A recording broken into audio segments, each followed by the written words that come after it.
Hey guys, in this video I'm going to show you how to fix a leak in a Kinetico water softener.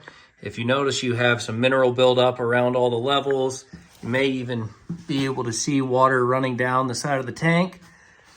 This video will show you how to fix that issue. It's just going to be quick, dirty, and unedited, so bear with me. So first thing you're going to want to do is take the pressure off the system. So you can put your unit into bypass, and then you can either use your filter drain, turn that on and let the water out.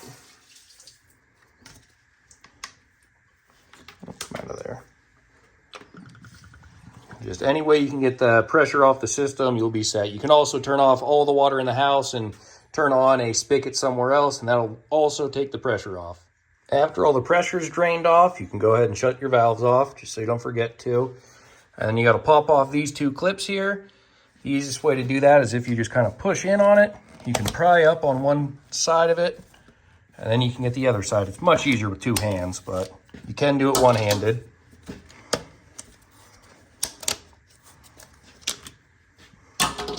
And you can also loosen your brine valve and your drain line. You're probably going to get some water out of these, so be mindful of that.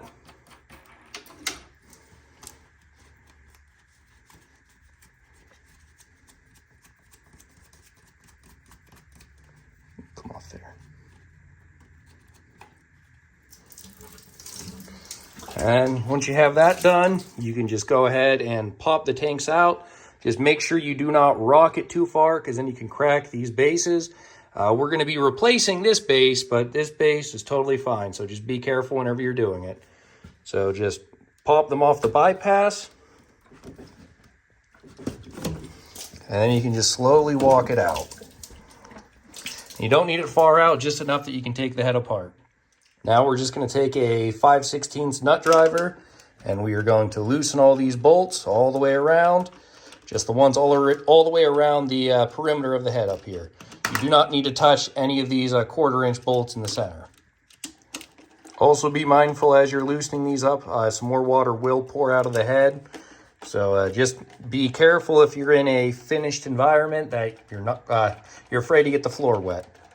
But once you have all the bolts loosened up, you can just go ahead and take them all out and throw them in the salt tank lid. That's usually what I do, the easiest way to do it, so you don't lose any small parts. Still needs a little bit.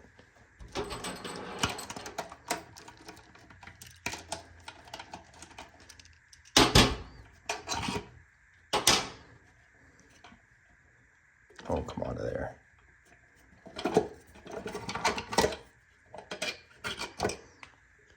And once you get it this far, you can just pick up all the levels off the head. And then this is what we have to change. It is the main base of the head itself, so I'll show you how to do that. First thing we're going to do is pop the two tanks apart. There's little pins that go down through there. You can see them right here. So just go ahead and stick your fingers down there and pop them up. And you can, if your hands aren't strong enough to do that, you can just use a flathead screwdriver.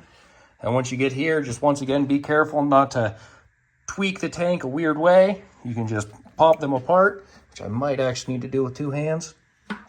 No, I got it. Once again, more water. It's going to be a messy job. And then to get this base off, first we're going to need these parts. So go ahead and take them, put them somewhere safe. To get this gasket off, you can kind of dig at it with your fingernail, and that'll pull it off. Then you're going to want to take one of these tubes. This is the easiest way to do it. Pop it in there. Make sure you are in the side that gives you the most amount of material to pound against, because if you put it over here, you can crack the head. So just whenever you get it here, you may need a rubber mallet. You can just kind of tap this, and it should start unscrewing the head. I'll see if I can do it with one hand while recording. That's going to be hard. I'll put you down for just a second. All right, we got it cracked open. It's loosened, so we can now hold the tank steady and unscrew this. It'll only unscrew so far, then you'll just pick up. A tube may come up with it. That's no big deal. Just you don't want to take, well, you can take the tube all the way out. It's really not a big deal. You just got to pop it up off like that. And we have the base off, so we just need to steal a couple parts from this. As for this tube, you should just be able to stick it straight down as long as there's not a gravel base in your unit. But typically speaking, if there is a gravel base, it should hold it pretty well. So we need to take a couple parts from this piece here to transfer over to the new piece. First thing, we need to take this screen down here, but we have to cut out those little tabs right here. So the easiest way to do that is just to take a utility blade and jam it up in there, and you'll pop it off. I already did it to one side, so you can see it here. I can pick it up. So it'll just pop right off just like that, and then you can just throw that away. We're gonna replace those with screws. So you can see I already did it on that side. And the other thing, we need to take the base O-ring down here. Oh, sorry. Right down here. If you just take a flathead screwdriver, you can get under it and then pull it away. Sorry for the bad camera work. Like I said, this is going to be quick and dirty. You can get the O-ring off. We'll set that to the side. I'm going to put the camera down so I don't cut myself, and I'll cut this other one and then show you removing it. And once you have both of those tabs cut, you should just be able to kind of twist this thing out just like that. And then you're done with this. If this is a warranty piece, save it. You're going to want to take it to the Kinetico dealer, and they can usually warranty it out to you. Depending on your dealer, you may just have to take them your whole head, and then they can tell you yay or nay if this is the problem. In my case, I'm pretty confident this is the issue, so I'm going to swap it out. I have the new one here, so we'll go ahead and show you what we have to do to it. First thing you're going to do is just put this screen back on, making sure to line it up with these holes, with the holes that are already in the head itself.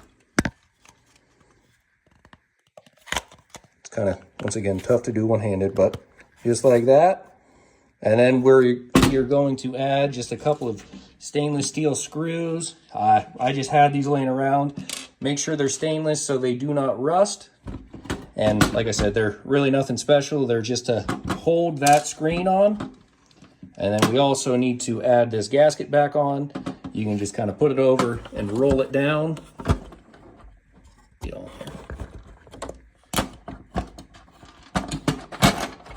Just like that. Make sure you get it all the way down there to the neck. And that's all set. So I'll go ahead and put these screws in off camera, and I'll be right back whenever I'm done with that. My screws were a little bit too long. You're going to want roughly about a 1/4 inch screw. These screws are, I think, are 1/2 inch. So I've just cut them down with a pair of side cutters. And since it's stainless steel, it really shouldn't be too hard for you. I'm just afraid of this one going flying. Make sure you get that other piece out of the salt tank lid so you don't dump it in there. And yeah, like I said, about a 1/4 inch long stainless steel screws will be perfect for you. And then once you have the O-ring on and that screen on, I just always like to make sure that there is another O-ring down in here. And then you can go ahead and put it back on the tube here in the center. Just put it on there. You got to seat it on that O-ring that's in the center, and then you can start screwing this back on. You might need to push down a little bit just to get it started. And once it gets tight, just make sure you take that tube, put it on the other side this time, and just give it a slight little knock tight. You do not want to give this too much. You will crack it. Like I said, just be careful with it. Do not crank on it. Now it's just the process of putting the head back together. I already put the gasket and the check stems back in this main base. And then you can just go ahead. If you were gentle about taking the unit apart, you don't really have to do this step. But just in case you blew it all apart like I did, I'll show you how to do it. Where are you at? There it is. So first thing, I like to take my level 4, put it in my level 3 here. This hole right here lines up with the Venturi. And then you just have to make sure you get the control valve down in its little spot there. And then it should sandwich together, and then you can close all the pistons. Then you're going to want to make sure you put your little teeter-totter on there, and then you can put this level on. And you just have to make sure you get the 2 drain valves here. Put your fingers on the back of them. You can kind of control where they go, and they go in those 2 holes, and you can see it only goes on one way, so you really can't mess it up. Once again, I mean, everything's easier with 2 hands, but we'll make do. Then once you get this assembly together, these 2 holes go right over the 2 check stems there. So you can just kind of line them up and pop them down on there. And then you shouldn't be able to twist the head at all if you did it correctly. Then you can take your level 2, make sure the gasket's on it, and you're good. And this little tube goes in that hole there. So you can just go ahead, and I usually use that hole to guide me in. If I can see it. Right down there. It is fighting me today. There we go.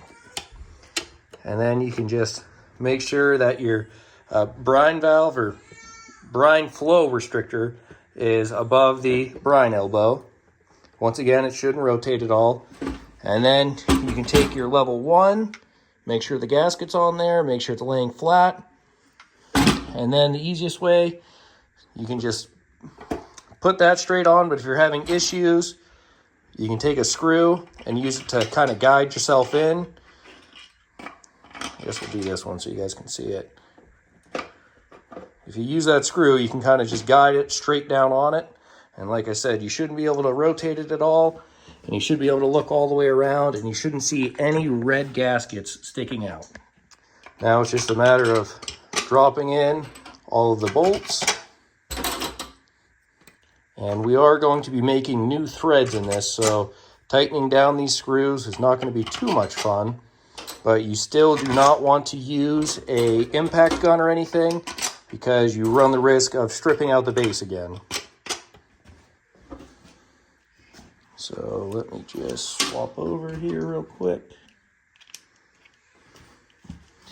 Like I said, you are starting brand new threads, so spinning backwards isn't going to do anything. You're just going to want to slowly start cranking them in. You just do not want to kill it tight. So once I get most of these threads started, I'll pick the camera back up. Another thing I forgot to mention, whenever you're tightening these down, make sure you do it in a star pattern. So I like to do 1, 2, 3, 4, 5, 6, 7, 8. And like I said, just tighten them down until they stop. Do not crank them very tight. We'll go back and make sure everything's snug before we bolt it back up to the plumbing.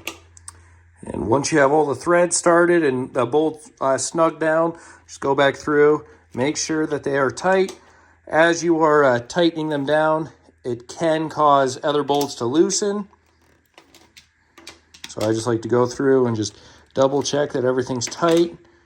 Just do not crank these down super tight. You do not need that. Worst case scenario, it would be better off just putting it back together and finding a small leak and tearing it back apart and making them just a little bit more tight, rather than just sending it home this time and risk cracking the base again. So once you're to this point, you can go ahead and put the 2 tanks back together. You want to make sure that these O-rings have a little bit of lubrication on them. Mine still do from the installation, but if not, these silicone packets come in the filters that are for the unit, so I always save some of these to have around. And then you can just kind of walk the units over here and pop them together. So you can see just like that. And once you have them together, you can put your bracket back on, hold the 2 tanks together, put the bracket on the bottom side too.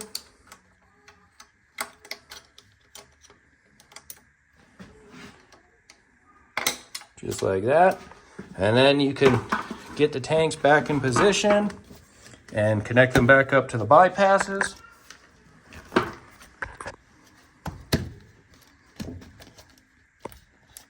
just like that. And then you can put your clips back in. The easiest way to do this, I always go for the center part here first, and then you can kind of just make sure the other two are in with your thumb and your pointer finger. Like I said, get that center one in, and then you can figure out what you need to do to get that one in. So this one, I'm just gonna grab the bypass, pull it towards me, and I'll click right down in. Make sure your valves are off. These two are for the filter, that one's for my drinking water system, so I'm gonna leave it open. And then you can take your drain valve. I had mine routed through the two tanks. Give me just a second. Oh, you're flexible.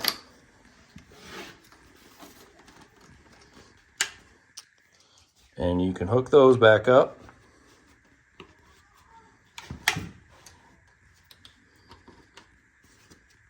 Once again, you don't need to crank these down extremely tight. These are really not a big deal at all. You can, if they are leaking, you can just give them a little bit more as the unit's running. And you got to find your brine line here. So this one's mine. You can put that back in. Get off there.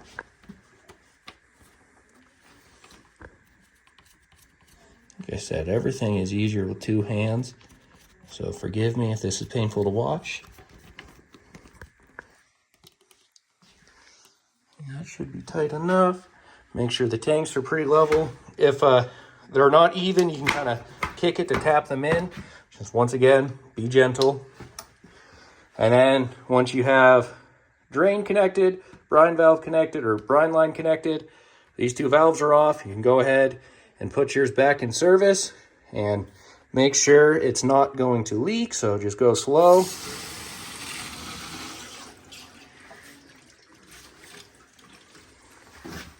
And that's just water from disassembly.